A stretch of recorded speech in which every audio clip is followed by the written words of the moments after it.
Okay, let's call this meeting to order, September 29th at 2022 at 6:33. Pledge of Allegiance. I pledge allegiance to the flag of the United States of America and to the republic for which it stands, one nation under God, indivisible, with liberty and justice. Roll call, please. Chairman Mahoney, Here. Board Member Westcott, Here. Board Member Jeffrey, Here. Board Member Blackhurst,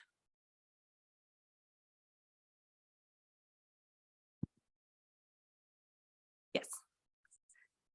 Board Member Johnston and Mayor Mills in his place unless he joins on Zoom. All right, we have a quorum. And I just want to let you guys know, we do have a funny little thing with our system. If anybody's speaking up on there, we have to make sure our microphones are off, because otherwise we won't be able to hear them if they speak from there. Do I have or approval of the agenda? Do I have a motion?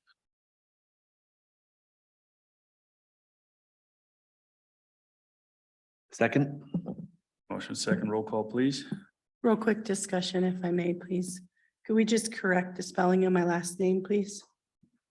Thank you.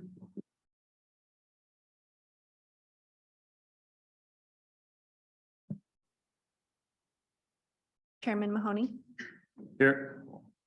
Board Member Westcott, Yes. Board Member Jeffrey, Yes. Board Member Blackhurst. Yes. And Board Member Mills. Here. Okay, and you know what I meant when I said here, I meant yes. All right, approval of the agenda of the December 9th, 2021 minutes. Do I have a motion? I move to approve the December 9th, 2021 minutes.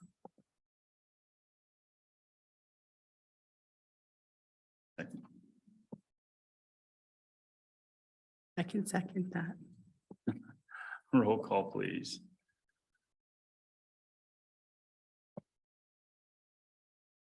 Chairman Mahoney, Yes. Board Member Westcott, Yes. Board Member Jeffrey, Yes. Board Member Blackhurst, Yes.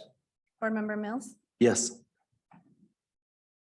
And motion carries. All right, next item is the wastewater master plan and rate study. Mr. McBroom, the floor is yours. Thank you, Chairman Mahoney. Good evening, everyone. We did send out quite a lengthy packet of information a week ago to help provide some background for this first agenda item. The town began about a year and a half ago simultaneously performing an update to the town's wastewater master plan and performing a water and wastewater rate study. The purpose of the agenda item tonight is to walk the board through the key outcomes of the wastewater master plan and the key recommendations in the wastewater portion of the rate study. Two consultants are here to walk through the information. The goal tonight is to present the information, give you an opportunity to ask questions, and have some preliminary discussion around staff's recommendation. So with that, I think the first presentation is regarding the wastewater master plan, and that'll be handled by Craig Matsuda from Aqua Engineering.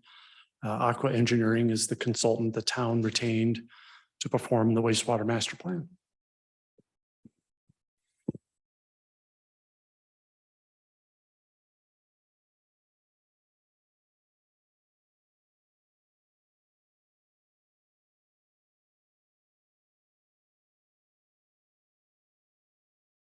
You can turn your microphone on there. Thank you. All right, good evening. Thank you. I'm Craig Matsuda with Aqua Engineering. I'm here to just present on the utility master plan, answer any questions you have, and just bring you up to speed on where we're at with the wastewater utility master plan. And go through these presentation slides pretty quickly here. We'll start with a team introduction, give you a quick overview of the overall master plan. We could talk in more detail on the collection system, wastewater treatment plants recommendations, and any questions. Then I'll turn it over to Todd with Raptelis to talk about the financial analysis. So Aqua Engineering was the team lead for this overall effort. We were responsible for the wastewater treatment plant evaluation and also development of the utility plan and submittal to the Front Range Water Quality Planning Association. Raptelis took care of the rate and fee study, and then Martin and Martin, they were involved on the surface area planning and also the collection system planning and cost estimates. So overall, the purpose of this project was to develop a utility master plan that could obtain approval through the North Front Range Water Quality Planning Association. They're the local 208 planning agency. So approval through them so that the town can move into planning and design phase services or phases of the wastewater improvement projects. Overall workflow is first thing we did is we defined the service area and established the absorption schedule, ultimately determining what the flows, loads, and population projections would be within the current and the planned expanded wastewater utility service area. Then we looked at the collection system, both the existing collection system and then the expanded utility service area collection system. And put together some cost estimates for all of that. Then we also performed a comprehensive performance assessment for the wastewater treatment plant. We looked at flows, loads, capacities, aging infrastructure, and ultimately made recommendations for improvements to the facility, not only to address capacity, but also the aging assets. And we pulled all these together into a utility master plan, and alongside with the rate study presented this utility plan to the North Front Range Water Quality Planning Association. That utility plan is currently under review at the 208 agency. So many key players were involved in this. Town of Lochbuie. There was a consolidation discussion through North Front Range with Hudson. Some coordination with Brighton and Fort Lupton as well.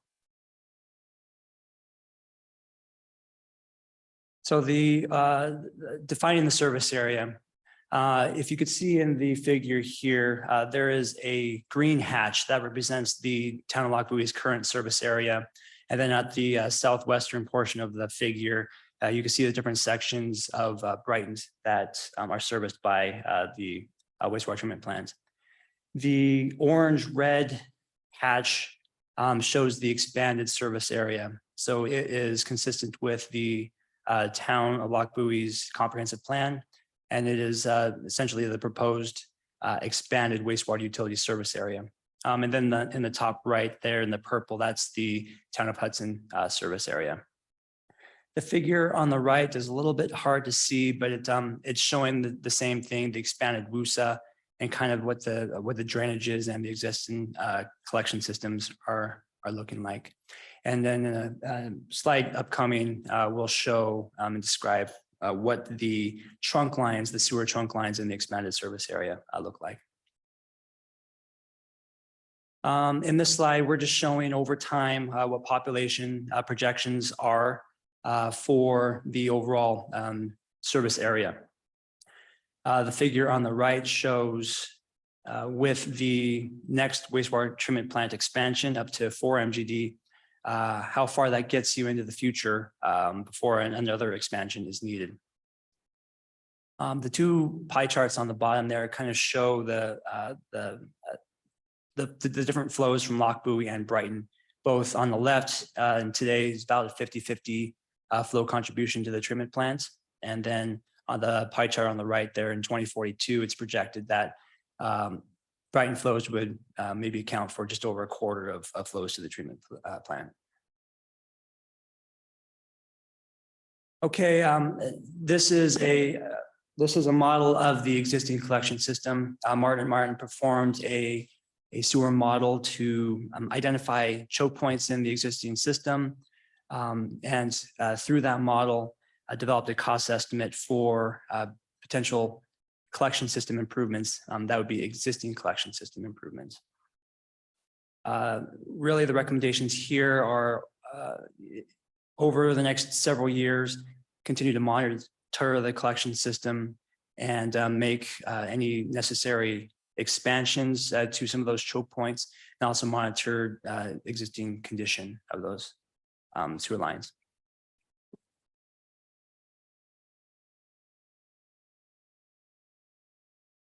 Okay, this figure shows the expanded WUSA, the expanded wastewater utility service area, and the proposed trunk lines to service that area. It's a little bit hard to see, but there are blue lines shown extending to the extent of the expanded WUSA.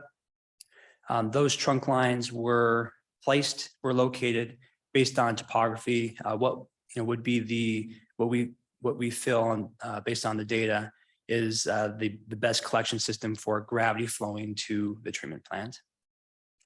There are several lift stations. There's 5 proposed lift stations in this service area. You can see them pretty close to the I-76 corridor. Those would service more of the northwestern portions of that service area and pumping back to the south to the treatment plant.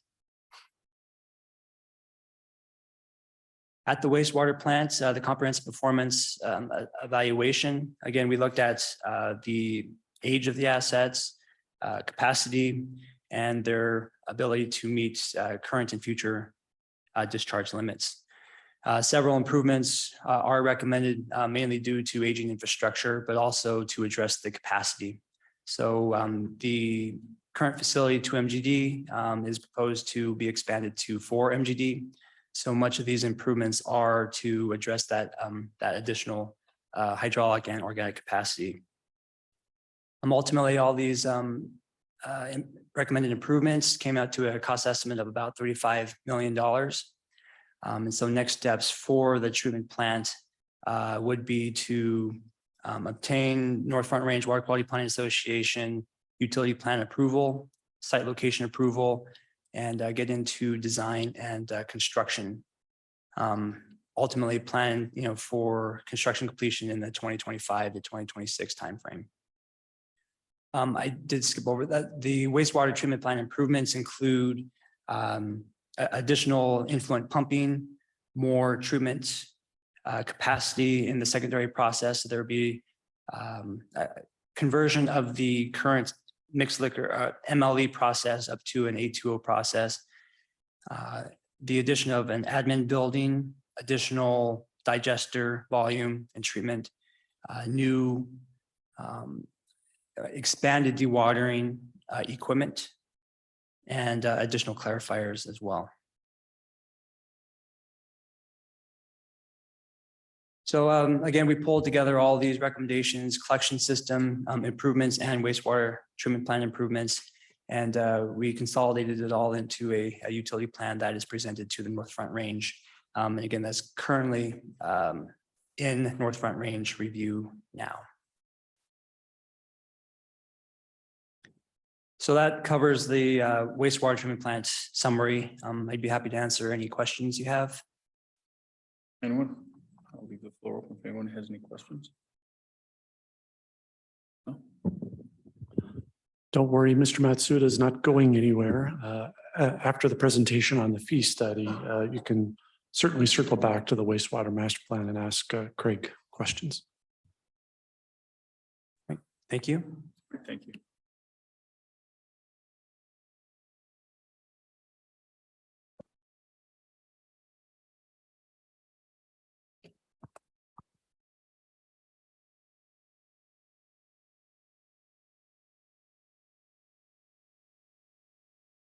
Good evening. My name is Todd Cristiano with Raft Tellis. It's a pleasure to be here again. As some of you may recall, I was here a few weeks ago to present on the preliminary results of the water and wastewater financial plan and plant investment fee study.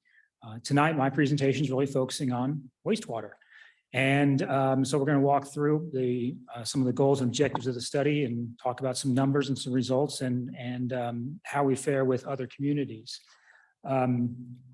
So just to start off, water and sewer costs have been going up across the nation. It's not just Colorado, it's not just northeastern Colorado, but across the US. Just to put it in some perspective, this black line you see here is just the consumer price index over the past number of years. And of course, just in the past year, it's kind of shot up, but the trend has been fairly nominal. But the red dotted line there is the cost for water and sewer bills for customers. And it has shot up over the past couple of years, almost exponentially through 2022. So all utilities across the nation are feeling the pinch for a variety of reasons, mainly repair and replacement. So it's a difficult conversation, and a lot of utilities are trying to find ways to mitigate rate increases. Another perspective is the last time wastewater rates were increased was 2015, or about 7 years ago. And since then, the CPI has increased about 26%. And the water and sewer index has been up about 54%. Just put it in some sort of perspective. So we have a lot of goals and objectives we need to meet with a utility financial plan, and we have to fund our operations, we have to fund our capital, we have to maintain our reserve, we have to maintain our debt service coverage, and ensure that we're getting our cost recovery from our customer. Well, there's three ways we can do that. That's through tap fees or plant investment fees, rate revenue, and any sort of bonds or loans you might issue for some of those growth-related projects. We developed this study under the kind of the guidance and principles set forth by American Water Works Association and the Water Environment Federation, and just Raftellus' experience of doing this for a number of years. Before we get into the financial plan process here, I do want to just summarize really quickly that what you're going to see today is good news. The utility is doing well, and it's positioned well over the next 5 years, and positioned well again to meet the next 5 years. And I'll show you what I mean when we get into this. Our financial planning process is pretty rigorous. We go through a lot of analysis, and we work with the town here a lot. We work with Craig a lot and Wayne, trying to get our cost, our O&M costs, try to projecting our revenues and our debt service, what our potential debt service is going to be. And we go through this iterative process to determine what is the best mix of rate revenues, reserves or cash reserves you have held in the bank, and bonds to minimize the revenue adjustments. It's kind of like juggling balls here. And so the idea is that we have a number of iterations. We work with staff to kind of what's the best optimal solution. And so our financial plan summary is that I can't really read that there. Before any revenue adjustments, the operating revenue is a little short of your expenditures, meaning you're taking in less than you're expending. So that signals there might need for revenue adjustment. Without any revenue adjustments, your revenues don't meet expenditures by the end of 2027, which means you're drawing down reserves each year. Your net income, including your PIF revenue, is sufficient to meet your debt service coverage, which is very important when issuing debt. That's probably the first thing the rating agencies or the state's going to look at on your financials if you want to issue additional debt. And the debt service coverage ratio is similar to the debt to income ratio when you buy a house. The PIF revenues and carryover PIF revenues from prior years will almost fully fund the capital improvement program with some bonds. And the plan investment fee revenue is sufficient to pay for the growth related projects and debt service. So what we're saying here is that there's two ways to pay for expansion related facilities. One is plan investment fees, and one is rate revenues. But the town has a practice of having growth pay for growth, and setting your plan investment fees at a level to where you can do that is preferred. Otherwise, if you can't get it from plan investment fee revenues, you have to get it from rates. So with our financial plan, we've shown that we've been able to use the balance of plant investment fees to help fund a majority of those capital expansion projects with a minimal impact to using rate revenue to do so. So as a result of all that analysis, we're projecting 5% revenue adjustments in 23 through 27. So here's what this looks like over a 5-year period. We've got the bars there that are the operating and some repair and replacement projects.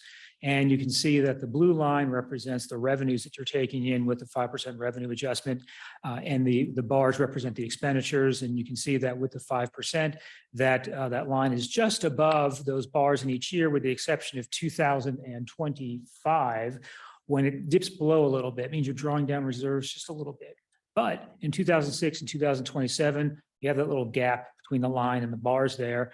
And that's signifying that you're starting to build your reserve back up, which means that you're setting yourself up in a good position for the next 5 years for repair and replacement or whatever type of projects you might need to undertake. And so here's a better look at the ending fund balances. We've been able to balance this here with a 5% revenue adjustments to meet your annual ending balance. The yellow line there is the target reserve, or the minimum amount of reserves you need to have in the bank as required by loans. And that's the ending balance there, and you're kind of meeting that target each year. So again, you're set up well for the first 5 years and the next 5 years with the 5% revenue adjustments. Here's just a snapshot of what the rates are and what the rates will be.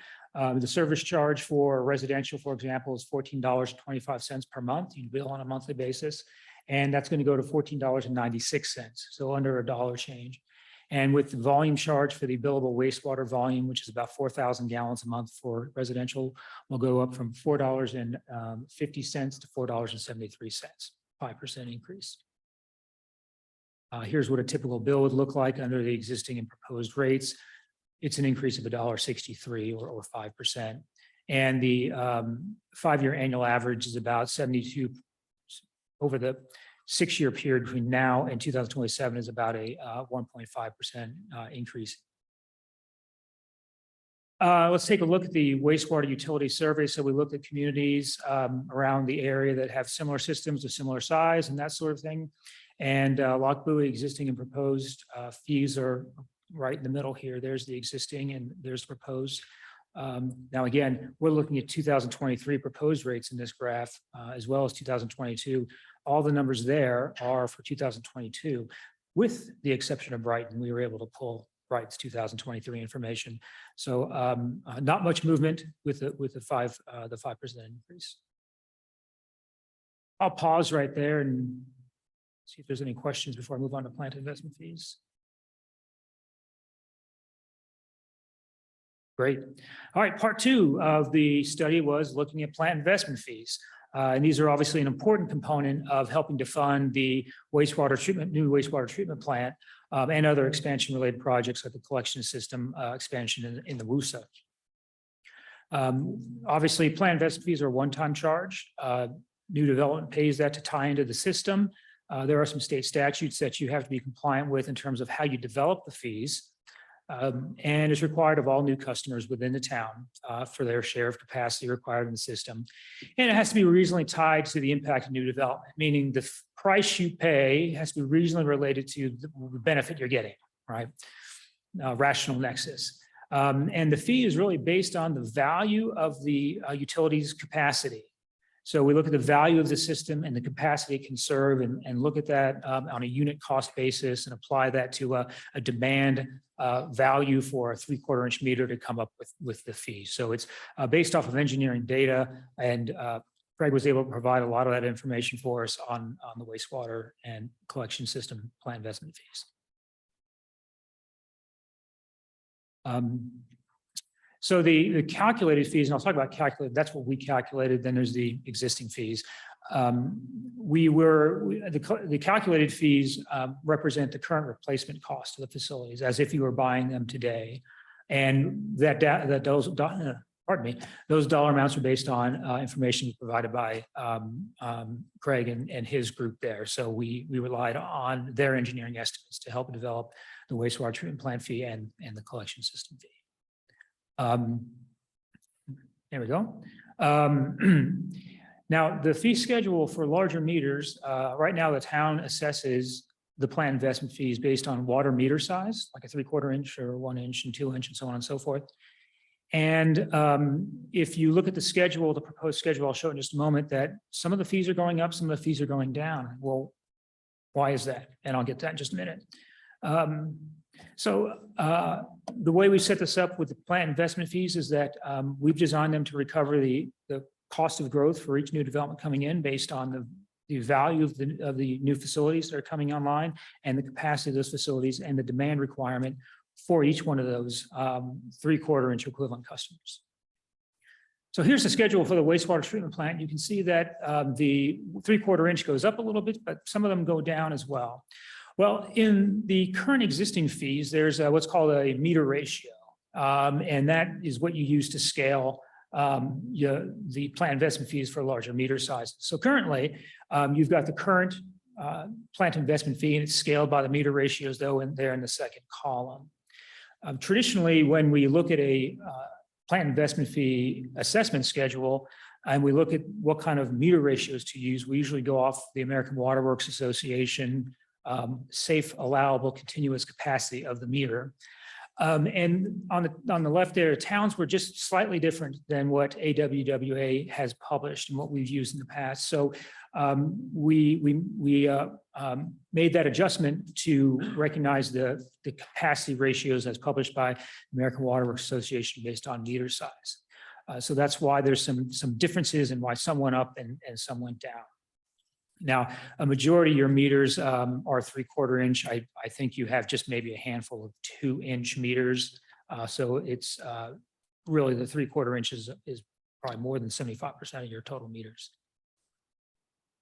Wastewater collection system is similar as well, that they're all increasing, but they're kind of increasing at different levels there. And again, it's the same issue there with the meter ratio in column 2 versus the meter ratio column in column 4. So that's what's causing the difference on the larger meter sizes. Here's a survey of similar communities as well that have tap fees or capacity fees. And Lochbuie's existing is in the middle, a little lower than the midpoint, and going up just one notch. And again, we don't know when these were last updated for other communities. They may have been last year, maybe 10 years ago. So that's just one discrepancy when you see in these surveys. And frankly, they might be using some rate revenue to help fund growth. They may not want to be assessing the full plant investment fee to their new development, rather using some existing rate revenue to handle that. So we just don't know the intricacies of how their plant investment fees were set. So some of the takeaways here is that what we want to accomplish is we want to be able to fund the utility, fund operations, and fund capital projects, both repair and replacement and growth, maintain reserves and debt service coverage. We're going to do that through our rate revenues, the 5% revenue adjustment, through some bond issues and reserves and loans. And the goal is that we have a slight increase of 5% per year, and over the next 5 years, with the next 5 years, you're being set up well for the next 5 years. That concludes my presentation on wastewater financial plan and plant investment fees. Your comments? No? Go ahead.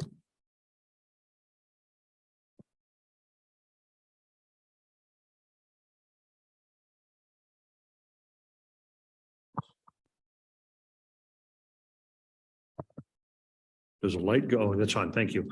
I'm sorry. Based on the plant investment fee, that was based on an average of 241 gallons per day per SFE at 17.45 per gallon. The price per gallon sounds about right based on my experience in building plants. That gallonage per day seems overstated based on the history in this community by about 70 gallons a day, maybe 60 gallons. Where do you get your 241 number from? Actually, that was provided by the engineer, Craig, and his team. And actually, I believe it was, we used 241, but we also included a peaking factor in there, so it's actually a bit higher. But we worked with Aqua, and they provided us the 241 as an engineering planning number. And I'm just going to look back to Craig here and see if I'm getting out of my lane here. Yes, I was trying to pull up it was a 241 based on the average day flow per SFE. So the per SFE, that's what I was trying to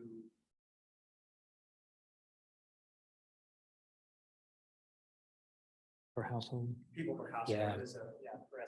How many connections do we have in the system right now?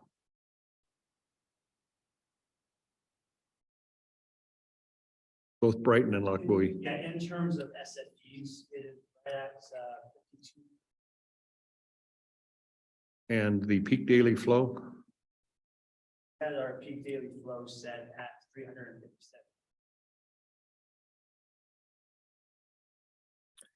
And I believe we use 277 for our peak flow analysis in the calculation. That's interesting that the average was a few years ago, about 170 gallons per SFE. I think the peak was on sub 200. So we have 357 peak flow. That would be, yes. Peak. The annual daily flow, that was at 240. 241? Yes. Okay. And then the 277 that I just mentioned, that was our. Got it. Okay, thank you. That was a question we had some of their planning meetings. You happen to have the data for the flows from the newer communities, say either Brighton flows or the Silver Peak flows combined? Those are all sort of the 1 gallon toilet communities. Those numbers seem a bit skewed on the high side based on water deliveries.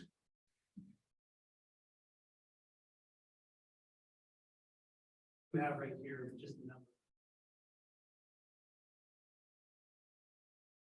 Average daily flow that's that 20,643 Brighton SFPs. How many was Brighton? And that's included in the 5,200? And that's yes. Okay, so that's inclusive, that's Brighton only, okay. Thank you. I'd like a little more, just based on anecdotal from past years, these flows are quite a bit higher. It is what it is. So some of the older homes have much higher flows, they have multi-gallon flush toilets, et cetera.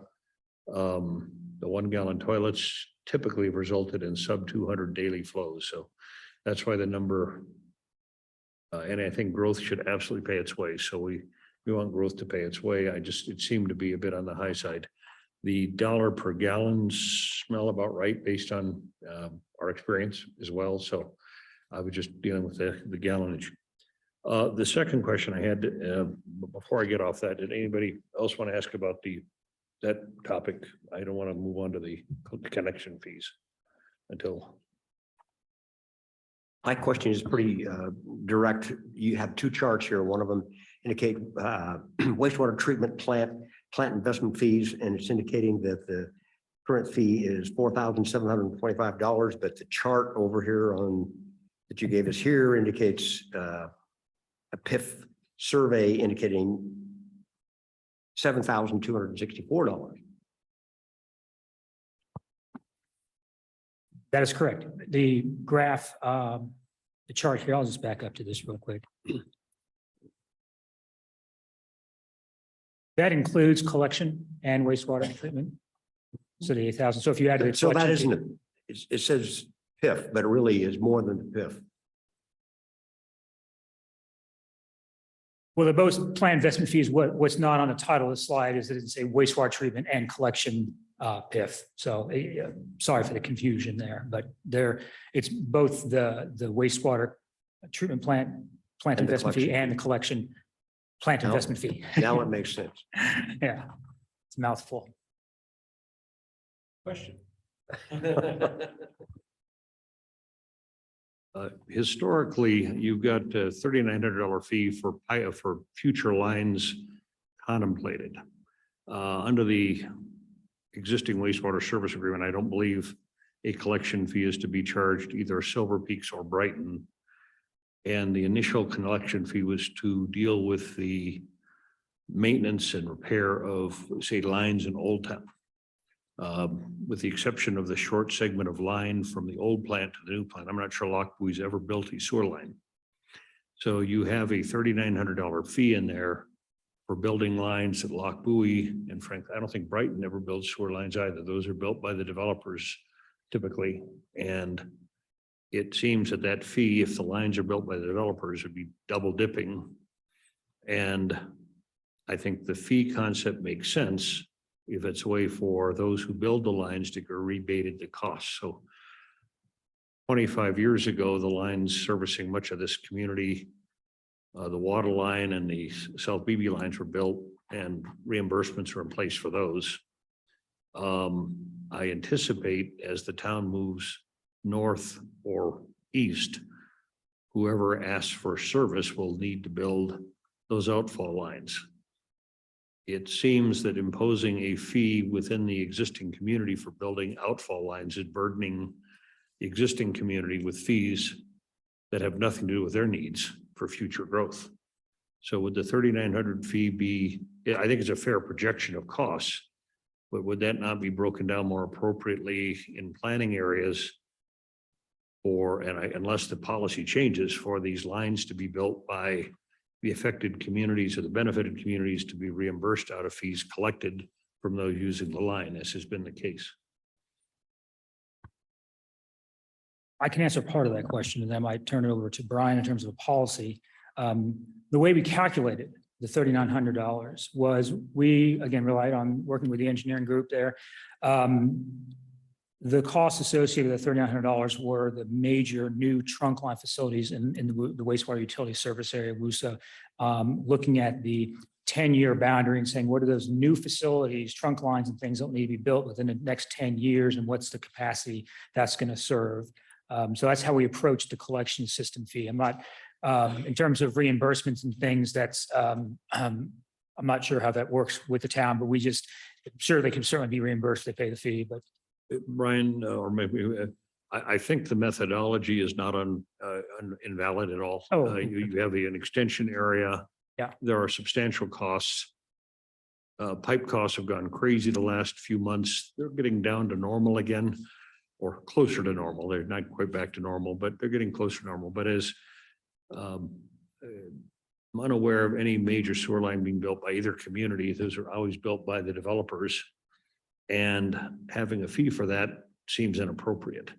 So that's why now maintaining existing lines probably should be in the rate base instead of, but as the expansion occurs, unless Lochbuie is getting into the line business, which has not historically been the case, I'm not sure that fee is appropriate. Oh, thank you. If I might, that's an excellent point, Mr. Lemke. The $3,900 fee assumes that the new major trunk line connection collection systems would be built by the town. And so the fee is a mechanism to reimburse the town for that capital expense. But as you point out, that may not be how those trunk lines get built. So as we develop a solid financing plan to build that infrastructure, this fee may need to be adjusted, or a recognition when a connection occurs. Is it a connection that occurs in an area where the developer has not contributed to the cost of the trunk line? If so, that fee would apply. If the connection's occurring in an area where the development community has paid some of that infrastructure cost, there would have to be a different fee calculation or some reimbursement agreement that's going back to the developer for making that initial capital expense. I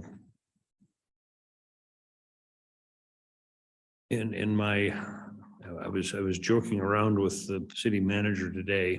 The old concept of fly-by-night developer, we seem to have down very badly since we've been up here for 30 some years as an organization. In my experience, and I think this is consistent with Lochbuie and Brighton, things don't typically develop in nice orderly manners. You get a property owner here and there all wanting to develop, and obviously those fees will never catch that disparate development. Before a fee is imposed, and that's a substantial fee. I mean, this could impact the economic attractiveness of Lochbuie in general. Now, I believe this fee would not be charged, for example, in Silver Peaks, because of the arrangements we have in the original service agreement, since the district had built all the lines servicing both Brighton and the Silver Peaks area. But I'm using Blue Lake and other communities as example. Blue Lake has already paid for outfall lines, et cetera. As expansions occur, And we have land in that expansion area that is yet to annex. Burlington Northern has land, there's other lands. But it seems typically that if the town's asked to pay for 3 or 4 lines, you're gonna lack the wherewithal to do so. Be in place or not.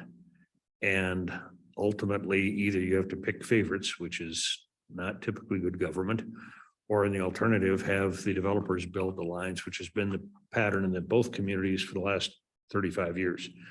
So I would recommend that in looking at the plant investment fee, that seems to be, based on experience, a reasonable range of number. I think it's very fine work. On the collection fee, I have significant concerns about whether there's appropriate nexus or whether it's even a wise path for Lochbuie to go down.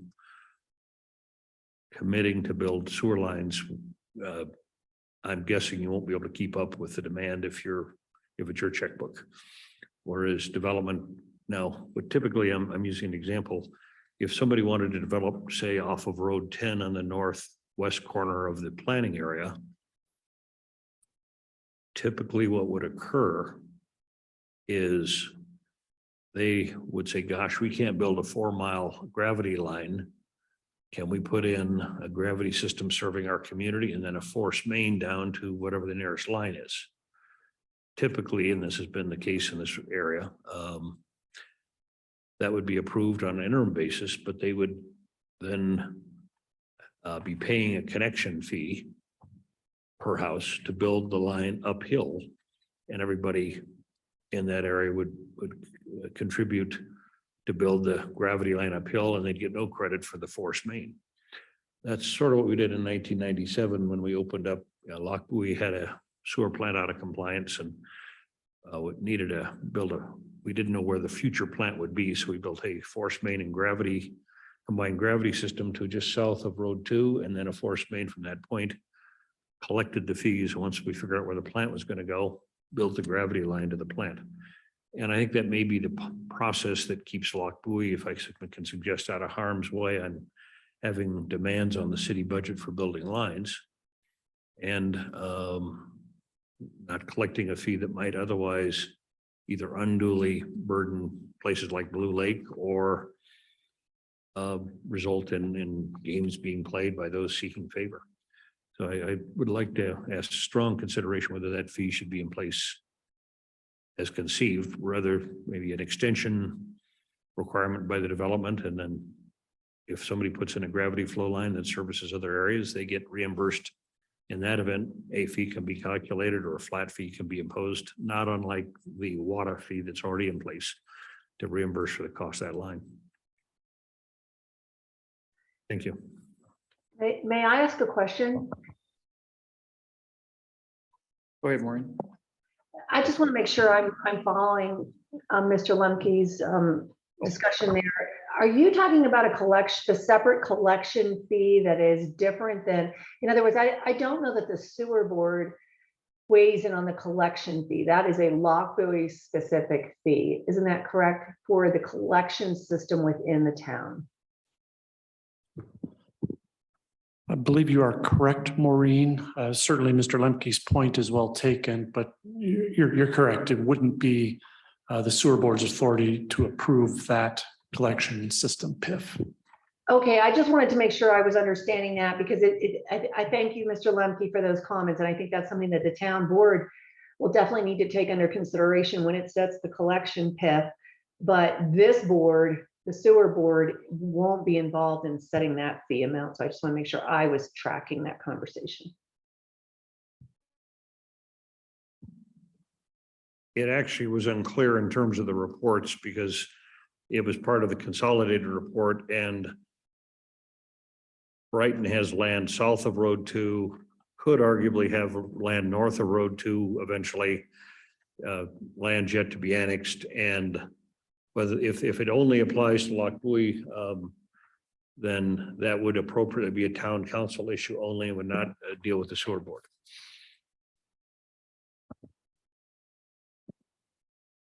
Did you have anything else, Maureen? Okay. All right. Did you have anything else? Anyone else have any statements, questions, comments? Go ahead. I don't have the same question, but I just would caution you that I really think and I'm not trying to pick on them. I don't think these numbers on this graph are accurate. And let me give you the only example I can, and that's that, again, you've given us Brighton having a sewer PIF of $4,710, which could be correct. However, when you say that the number you use for Lochbuie includes both the PIF and the other fee, Brighton's doesn't. So you're comparing apples and oranges here.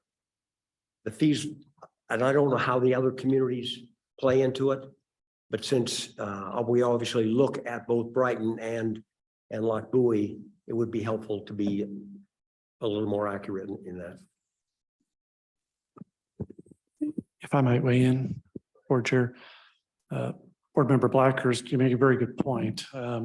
Because our portion of the graph includes that collection system PIF, we should verify that the other PIFs that we've listed in the chart from other communities also include that collection PIF. Otherwise, to your point, we're not comparing apples to apples. We will verify that.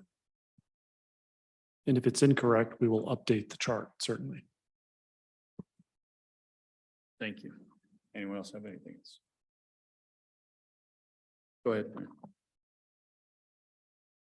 Sorry, I might just ask a process question. Certainly the next step for the town is for the town board to consider if they wish to increase the wastewater rate, user rates and the PIFs. The town, it wouldn't be appropriate for the town board to increase the rates without some action by the sewer board. So the next step, I think, for the sewer board would be a follow-up meeting for the board to consider action. Two options there. One would be to schedule a special meeting in the not too distant future. The other option would be to wait until our next regularly scheduled meeting, which would be at the end of the fourth quarter, the end of the year. Our preference, the town of Lochbuie's preference, would be to schedule a special meeting. So the board would be in a position to act sooner. Would that be acceptable to the board? And if so, would you like to have an in-person meeting, or we could also look at the option of a virtual meeting, because I wouldn't expect it would be a very long meeting. Go ahead. I have no issue with it. Special meeting? When would it be? Great question. When would a special meeting be appropriate? We do have some follow-up information that we can collect for you. I would think we would need 2 or 3 weeks at a minimum to do that and provide that information back to you. I would think a reasonable time frame for us then would be maybe 4 weeks from now to give us plenty of time to do that, prepare a packet, send those materials out. So that would be somewhere towards the end of October. We've typically been meeting on a Thursday. I don't have my calendar pulled up, but perhaps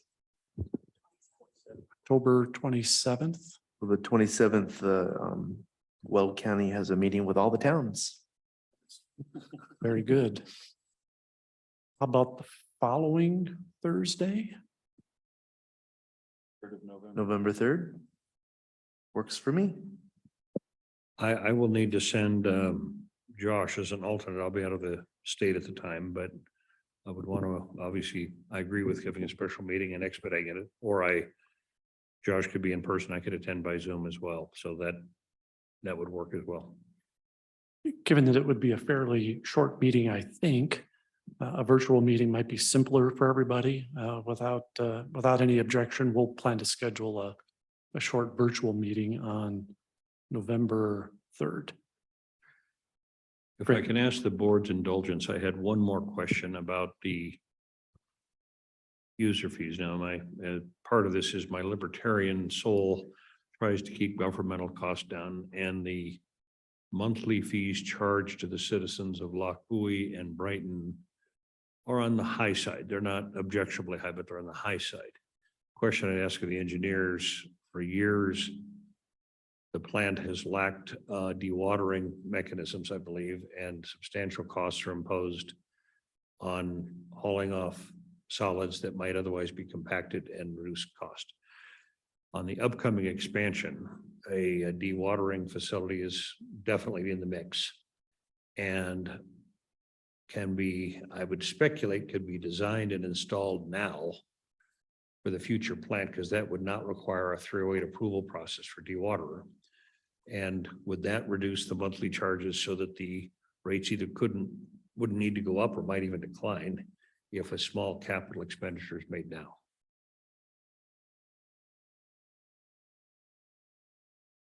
Can I have you come up to the microphone here, please?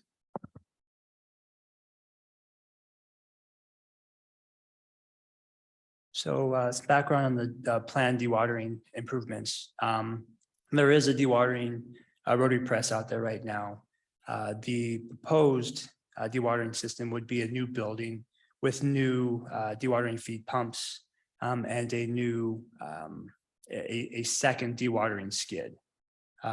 The building would also be equipped with better chemical storage as well. So this capital expense would require a new building, new pumps, and a second dewatering system. Also, part of that was a doubling the digester capacity as well. Doubling the aerobic digestion capacity. All this would be, to achieve that 4 MGD capacity. Would more efficient dewatering reduce the monthly charges paid by the residents? If I might jump in, we do have a fair amount of annual expense hauling sludge. Mr. Lemke makes a good point. If we didn't have to haul as much, that cost would go down considerably. Although it's been baked into the master plan, a more permanent solution, we have discussed informally at the staff level some operational changes we could make to reduce that hauling charge. We can refine those numbers and share those at the next meeting. I don't know that it would have a significant effect on the monthly rates of users, but we can complete the math and see what impact it would have. Am I mistaken? But we did reduce it some of the sludge hauling. Am I correct, Mr. Ramey?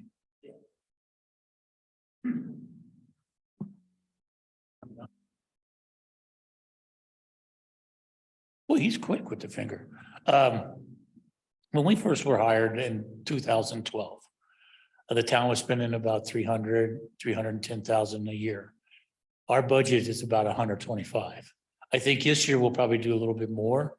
We'll probably do about 157, but we cut it in half. I mean, just from operational changes. The dewatering equipment is definitely keeping that lower because, we're at capacity now. We're at running 1.8 million gallons a day. Our organic loading is over 100% based on the BOD that's coming in. And we are, keep in mind, we are an advanced treatment plant. This isn't a secondary treatment plant. We provide ammonia, total nutrient removal. So the more nutrients you remove, the more sludge you make. That's just the nature of the beast. But right now it's about 150. That's an impressive decline in cost, because I remember the higher number from earlier. That's an impressive achievement. However, we have considered some options that would lower it even further. The I would love question the air is, dry. is there enough of a benefit to make it worth the upfront investment? And we've done some preliminary analysis, Yeah. but we can dig into that a little bit The, deeper. when the plan would be built, we would look at the fact of whether we could build a 2-acre asphalt pad. So, but it would be longer than it would be wider instead of being square. And then we would just purchase a Bobcat with a rotor on it. And just like what they do over at A1, Bob showed me that 25 years ago, do it here. And you were far enough away where once you get it started, you won't generate that kind of odors that you will when you first start it. Once you get it started, it doesn't stink as bad. So we'd be cognizant of any development over there by all means, but you could definitely. It won't smell as bad, says the sewer plant operator, whose nose is. No, my not nose is really smelling it good, anymore. Actually, a good sewer plant doesn't smell that much. but it's musty, not unpleasant. Yeah. Okay. Have anything else? Did you have anything else, Brian? Okay. Moving on then. Thank you, Mr. Chair. The next item on the agenda is a review of the proposed 2023 wastewater utility budget. Denise Rademacher is the town's finance director, and she's going to present that draft budget.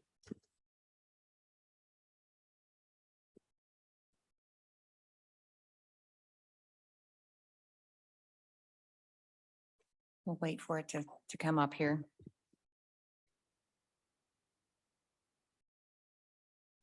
And, oops. Is it on or is it off? No, it's off. Okay. Right. So before you, you have, first of all, I have I included the August financials in for tonight's meeting. I have been sending those out based on the agreement that we entered into last June. I've been doing a monthly report to you all, which includes the monthly financials. I've been including a copy of the bank statement showing the PIFs that have been deposited from both Brighton and Lochbuie. We have it was required to have a dedicated account for those PIFs that were being collected by both entities. So I've been sending that out. I do think I need to update who it's going to. I think I had some old names from especially Brighton that I've been sending those to. So now that I know exactly who's on the board, those reports will be going out on a monthly basis, and you'll be getting the financials plus a copy of the bank statement to show the PIFs that have been deposited and received. So I have the August financials in there just as to check that box and make sure that y'all have those. And then I have the preliminary budget for 2023. And I also included some forecasts in here as well. So there you all are. I hope I've got it correct. I didn't quite know who all the alternatives were or alternate people, but we got that all straightened out. So there you are as the municipal board. Okay, all right, we'll add that one on. Okay. So to start off, I did a forecast since the treatment PIFs are what we're all here concerned about a lot right now. I included this chart to show the development that's been achieved both by Lochbuie and by Brighton this year. And it's been a good year for both entities, but as interest rates have been going up and the economy has been going down, you can see those numbers have dropped quite quickly. And I believe in the month of September so far, I don't know, I mean, we got one more day, but I don't know that Lochbuie has issued any single family homes this month. So it has dropped off dramatically and quite rapidly. But I did put this chart in there to show how many PIFs we have collected by each entity and residential and commercial, and coming up with the total. And then I did a forecast for the rest of the year, estimating based on we had some discussions with our developers on how many more homes they expect to sell.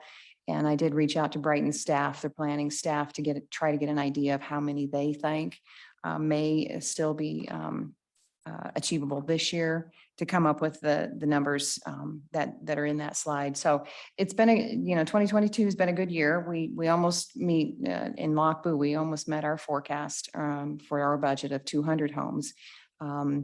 We have reduced it down to 177 and probably reduce it down even further to that 144 you see. So with the change in the economy quite rapidly, that number has just kind of quickly dried up. So we'll have to keep those, under a watchful eye and see how that trends along.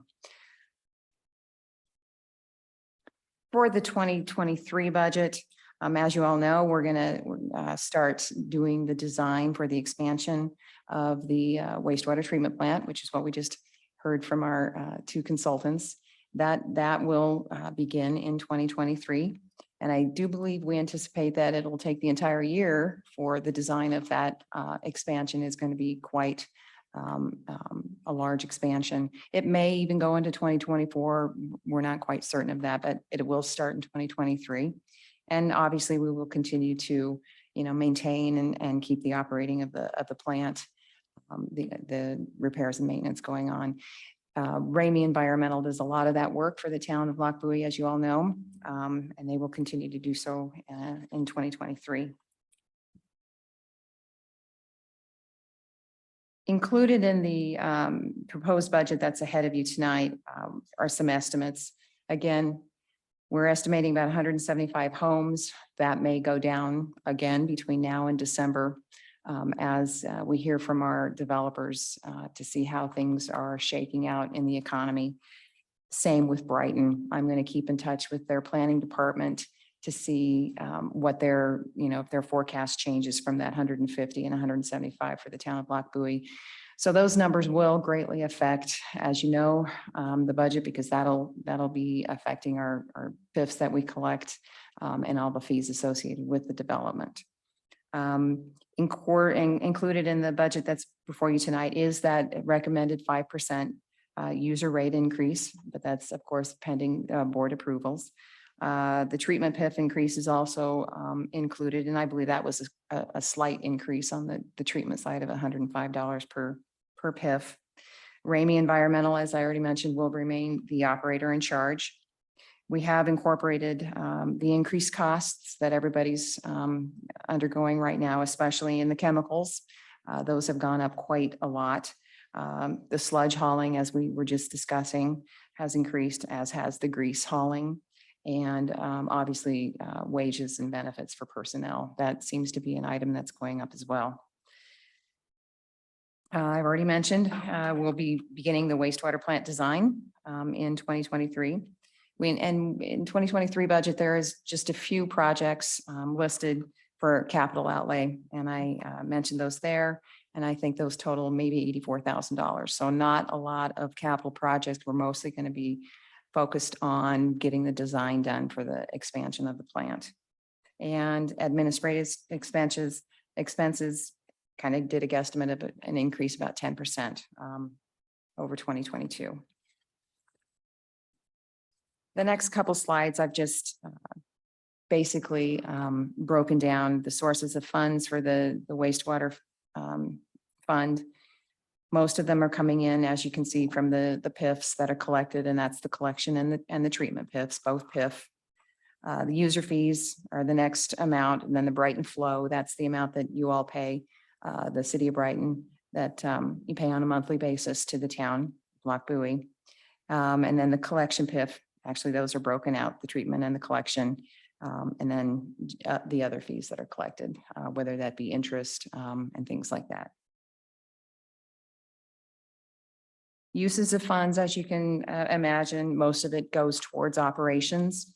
And then the collection systems. The collection systems includes just repairs of lines and things like that. And we do have more money and therefore videoing and looking at the lines, and that's the collection portion of that. And then administration, which is the administrative staff and those expenses. As I mentioned, next year, 2023, we're looking at not a lot as far as capital outlay in the wastewater fund, most of it being, again, dedicated towards the design of the expansion for the wastewater treatment plant, and then a couple of other items listed there. And then in my the last slide here, the forecast, the beginning cash balances, we're starting the year off with about 10 million in the sewer fund. With the revenue and expenses, I anticipate ending the year with about 13 million. And then ending the 2023 at about the same rate. So we're holding revenues pretty steady until the actual construction of the plant occurs. And then at that point, we'll be taking on some debt, probably coming in 24 and 25. And that's about it for the budget at this point. If you have any questions, we can answer those. Any questions, comments? No? Okay, thank you very much. Mr. McBroom, did you have anything else you wanted to say? No? Okay, anyone have anything they want to say? So next time, action items. I'll tell you what, Yes, go ahead. Mr. Mayor, looking at these numbers compared to what the situation was as little as 10 years ago, part of the logic was to set a structure where you could basically leapfrog each time you did an expansion. And I'm assuming the CapEx for this next 1,000,000 gallons is gonna be somewhere around 18 to 20 million. And cap for the next expansion, about 18 to 20 million.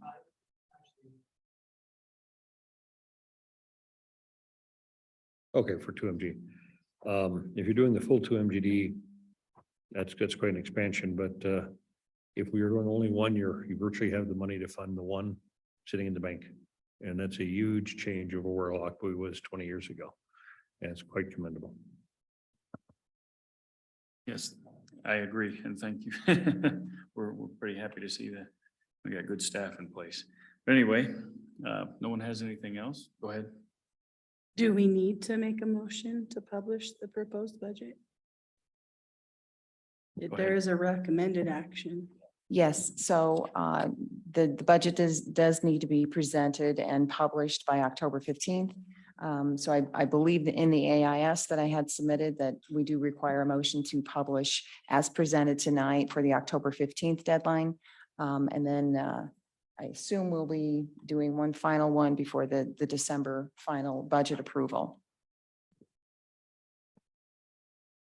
I move to publish the proposed 2023 sewer budget in its current form on or before October 15th, 2022. I'd be happy to second that motion. Roll call, please. Chairman Mahoney, Yes. Board Member Westcott, Yes. Board Member Jeffrey, Yes. Board Member Blackhurst, Yes. Board Member Mills, Yes. Right, motion carries, and with that, we have a motion to adjourn. So moved. All in favor? Aye. Opposed? And everybody but him are adjourned at 7:40. Good night, everybody. Thank you.